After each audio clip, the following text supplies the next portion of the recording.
Hi, this is Kara from Darling Vulgarity. Believe it or not, today we're going to talk about preppy or Ivy fashion. In this video, I'm going to convince everyone with a more alternative, unique sense of style that preppy is not a dirty word, and I'll go a step further and convince you that you probably should have a little bit in your wardrobe.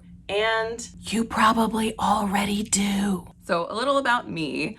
I have always thought that preppy was the most uncool thing in the world. I prided myself on dressing in a way that was outside the norm, and the norm to me, as someone who went through middle school, high school in the early aughts, the norm to me was preppy. It was very Paris Hilton-inspired, lots of pastels, lots of polos and popped collars, and I hated it with the fire of 1,000 hells. Unfortunately, my idea of preppy fashion never evolved because when I thought of preppy, I thought of a preppy person. And to me, a preppy person was Paris Hilton, was frat boys at Ivy League schools. I thought of a very rich, very exclusive group of very white people. And I carried this idea of preppy people and preppy fashion well into my 30s. And then something happened to change my mind. I listened to season 3 of a podcast called Articles of Interest. The season is called American Ivy. The entire season tracks the birth and evolution of preppy style. If you've never listened to this podcast and you're a fashion lover, you should go listen to it. And if you are at all interested in this topic after you watch my video, listen to season 3. And through this podcast, I learned that the looks that stemmed from elite prep schools and Ivy League college campuses became what we would now call basics. Do a YouTube search of wardrobe basics and you will find lots of people peddling very preppy pieces. Khakis, button-up Oxfords, loafers, blazers. These things used to be symbolic of privilege, but now they're just basic. You can spend a lot of money on them still if you want to get them from Brooks Brothers or Ralph Lauren, but you can buy them from Old Navy and the thrift store too for much, much less. And they look pretty much the same because they're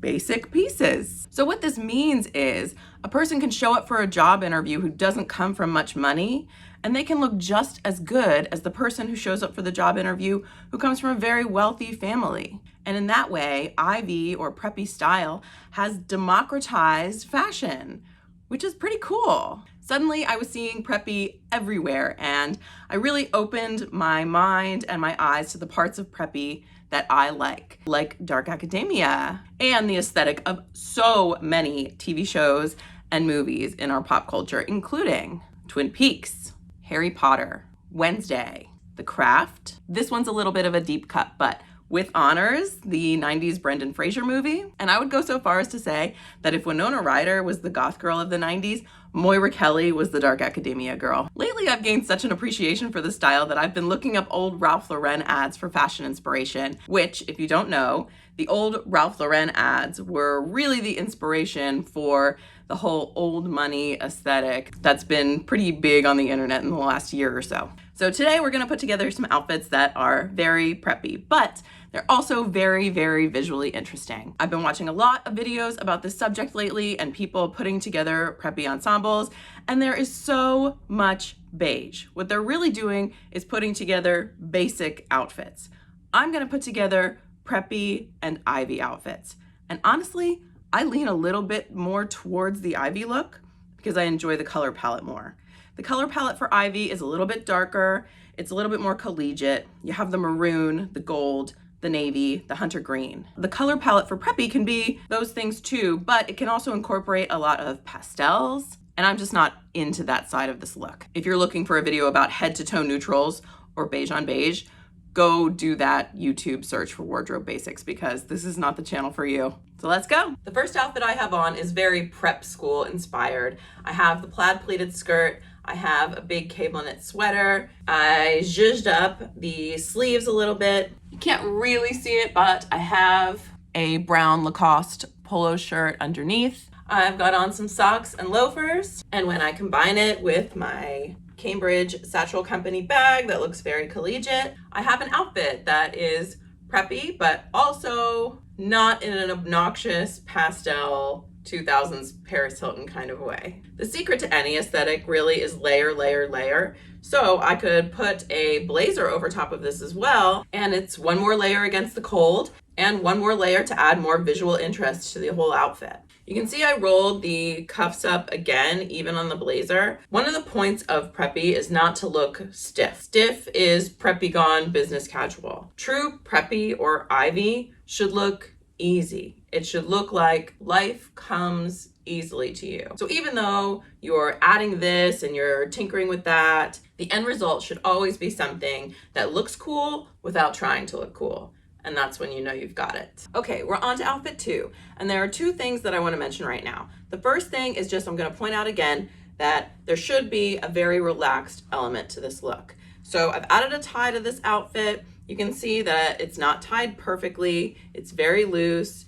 It's not that I can't tie the tie perfectly if I want to, but this just makes it feel a little bit more effortless. Another thing we can do is fold up our sleeves a little bit. And again, we have multiple layers going on here. I've got this Peter Pan collar button-up shirt as my base layer. I've got a sweater over top, just a crew neck sweater, a blazer on top of that, the tie. And so the top half feels very formal, with the exception of the poorly tied, really relaxed tie and kind of the more unbuttoned collar at the top.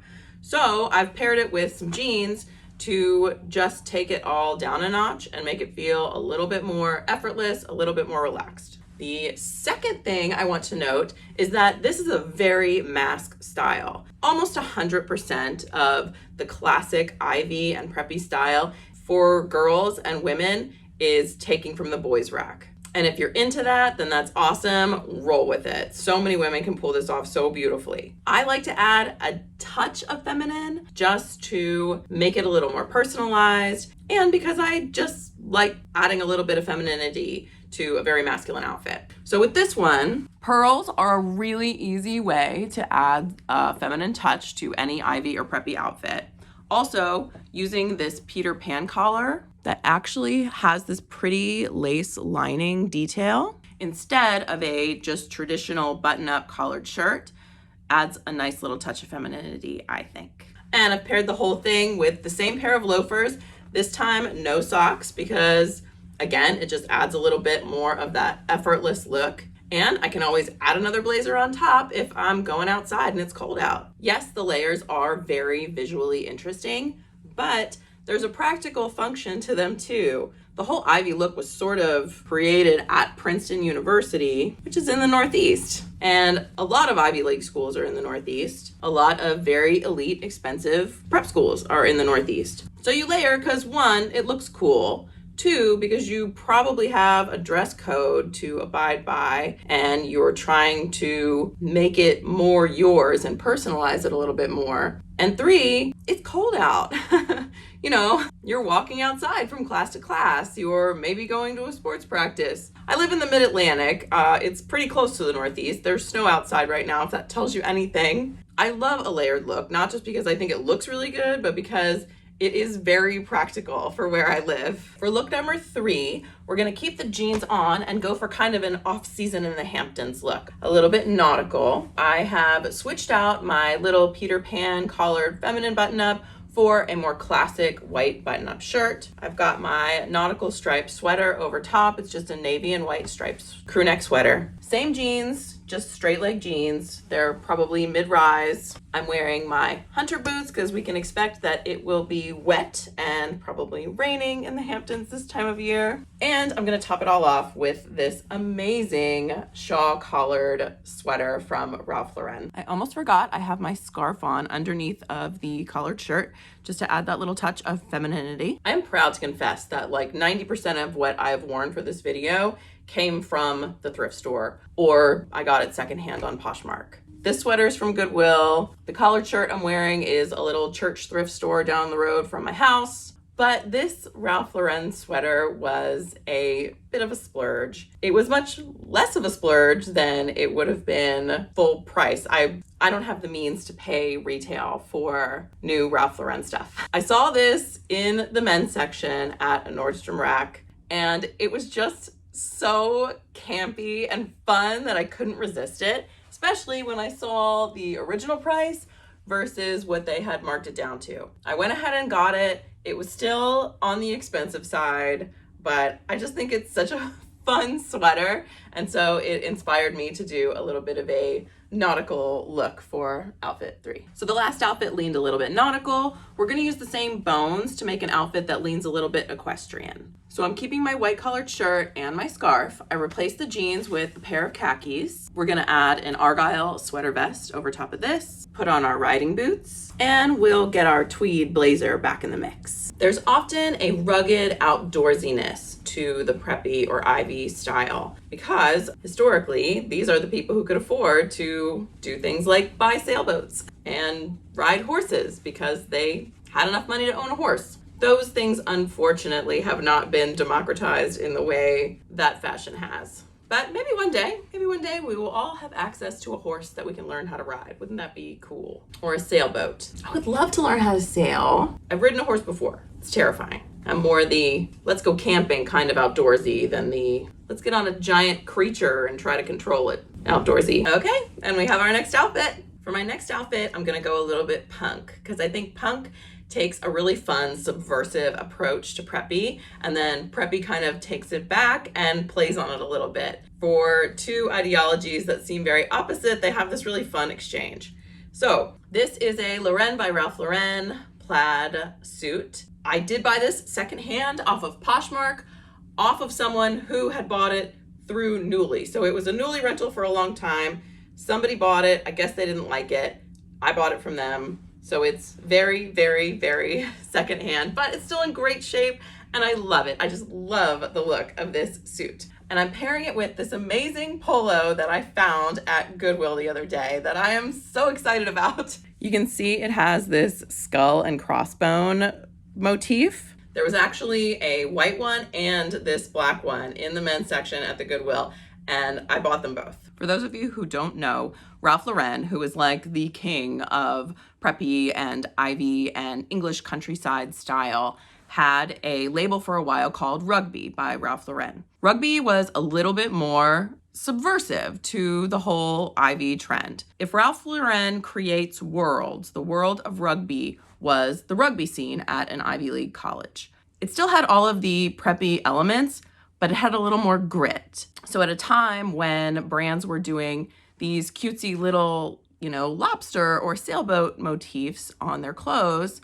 Rugby by Ralph Lauren did skull and crossbones. This is not a Rugby by Ralph Lauren shirt. It is an Old Navy shirt that like I said, I got it at the Goodwill, but it's obviously either duping or nodding to that Rugby by Ralph Lauren look. And I would go so far as to say, if you are still on the fence about this whole preppy thing and you're like, no, that's not really for me, I like a more alternative aesthetic than that, I would suggest go on YouTube, look up some old Rugby by Ralph Lauren ads, and it just might be the thing that sways you. For this outfit, I'm still wearing my pearl choker and earrings to keep it feminine, but I've got my plaid suit, which I just am absolutely in love with. I think it has so much personality. My skull and crossbones polo. I've got a patent leather belt that mirrors my patent leather loafers, and I'm ready to go. The last thing you could do with this one is, again, add another blazer, or in this case, I'm gonna add a big overcoat. This is a wool overcoat that I also got at the thrift store. Not recently, I've had it for a while. I love this coat. I get so much use out of it. And since it's a men's coat and I like to add a little bit of femininity to anything that I feel like is a little too masculine for me, I layered all of these brooches on top of one side of the collar. It's just another way to make something your own instead of wearing it right off the rack. That is all I have for you today. Thank you so much for watching. I hope that if you were apprehensive about the preppy or Ivy style before, you're at least a little bit curious now. Again, I really recommend the podcast Articles of Interest, Season 3, American Ivy. Thanks for watching. See you next time.